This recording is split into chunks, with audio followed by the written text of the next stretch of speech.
Before CDs became widespread, music collectors interested in older music built their pre-1955 collections from 78s or 45 records. Most older music enthusiasts, like myself, who started collecting in the 1970s and 1980s, relied on these collectors who often put their record collections on cassette tapes and let us buy them.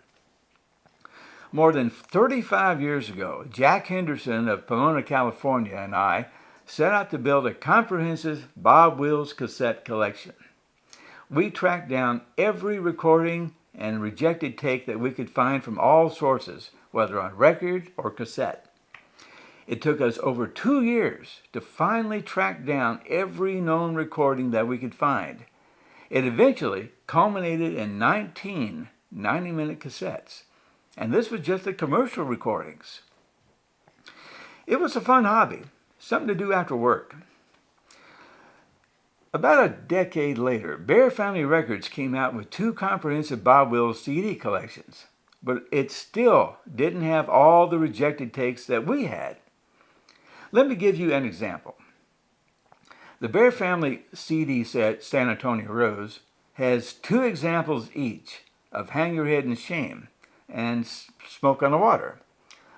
The version we put together, which you will hear in a moment, has 4 takes of Hang Your Head in Shame and 3 versions of Smoke on the Water.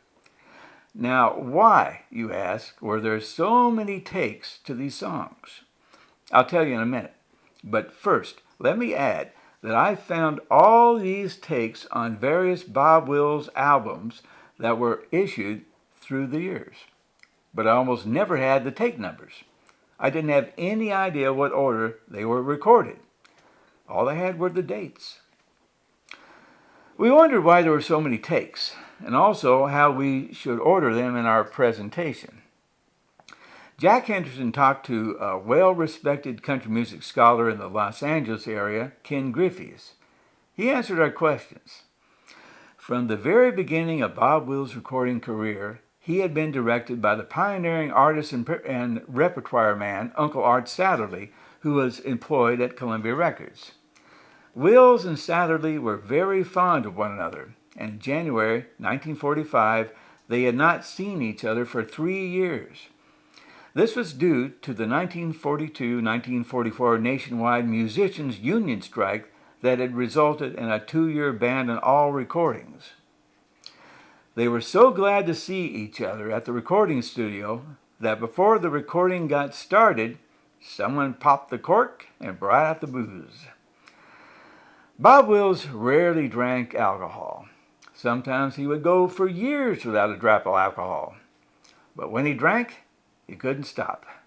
And sometimes he would drink so much that he eventually had to go to the hospital. But in this case, it only resulted in a severe hangover. His body simply couldn't handle any amount of alcohol. Some people are just like that. Anyway, the booze got passed around. Bob imbibed and kept on imbibing, and soon the recording session got underway. Now, to the question of the order of the takes, this is what Ken Griffiths told us. With each take, Bob got wilder and wilder. The more drunker he got, the more he hollered and chattered. Ken told us to order the takes in the order of Bob's increased hollering and chattering. Art Satterly, after throwing up his hands after the 4th take of Hang Your Head in Shame, got the band to play another number, Smoke on the Water.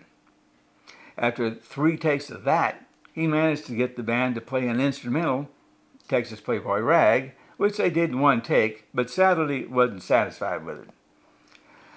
Then he got the band to play Bluer Than Blue, but he wasn't satisfied with that one either. So they called it a day and told Bob and the band to come back in 2 days. When they came back 2 days later, they recorded Hang Your Head in Shame in 1 take and Smoke on the Water in 1 take. And these were the released versions in 1945. But if you'll notice, Bob doesn't say a lot. He was hung over. After they got through those 2 numbers, they recorded Bluer Than Blue twice, one of which was finally good enough to satisfy Uncle Art Satterly. Then they had a couple of rehearsal takes on Roly Poly before they got the one take that everyone knows. That was followed by one take of You Don't Care What Happens to Me. And finally, they finished the session with 2 takes of Stay All Night, Stay a Little Longer. They returned to the studio 2 days later and cranked out 5 more songs with 1 take each. There were no problems at all.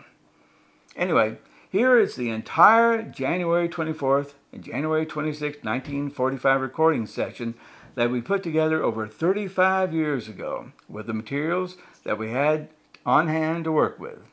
I hope you enjoy it. Unfortunately, YouTube, Facebook, and Rumble will not allow me to publish this rare performance by Bob Wills and the Texas Playboys due to questionable copyright claims by various music publishers.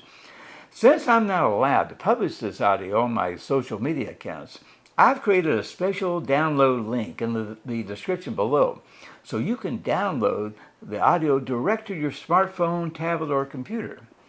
I have also included the audio of my introduction video and a PDF document describing the history of this rare Bob Wills recording. I hope you enjoy it. Remember, this rare audio is free. Just click the link below. Do me a favor and click on the red subscribe button below. YouTube will never bother you with any emails. They just want to know if you're watching my videos or not. But if you ring the bell, you will receive a notification when we upload a new video. It's your choice. And with that out of the way, here we go. Thanks for watching my video. Click on the button below here and go to my website, exploringthepast.net.